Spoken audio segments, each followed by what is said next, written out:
is Nicky Scuds. I'm Home-Based Services Manager in the CareLink services. The majority of our clients would be the older person. So we would have other services as well. We have a palliative care service, and this is a service for clients who are end stage, who have obviously made the choice to come home and be cared for within their own home. We provide services for clients with disabilities. So the clients are under 65 with a physical or sensory disability.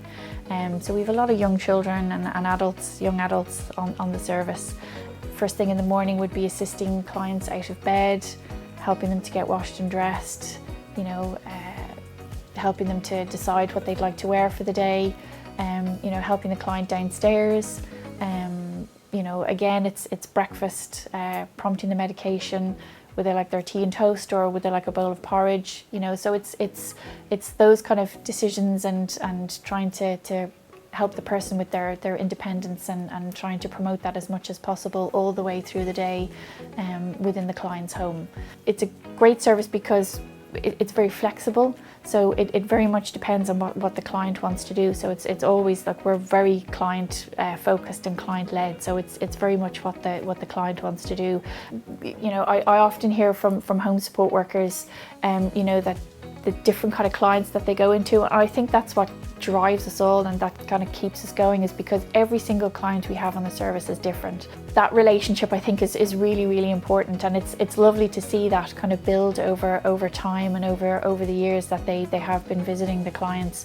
We would have like home support workers who've been on our service for 20 years. I've been in the organisation myself for over 20 years, and a lot of those staff are still with us, so it's great to see that.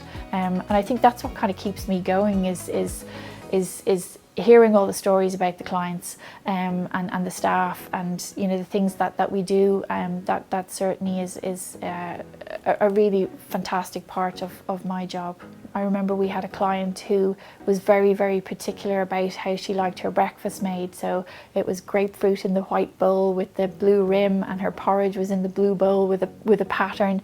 And they were really, really very, important decisions for her. So we made sure that you obviously get that right, because that made her day. All of our team leaders and our care planners have all progressed through the organisation. So they would have started off as home support workers, worked up as team leaders, and then we have some obviously care planners who would have been home support workers as well. So we do have a good progression path within the team. The skills you would need as a home support worker, I think it comes down to common sense and caring.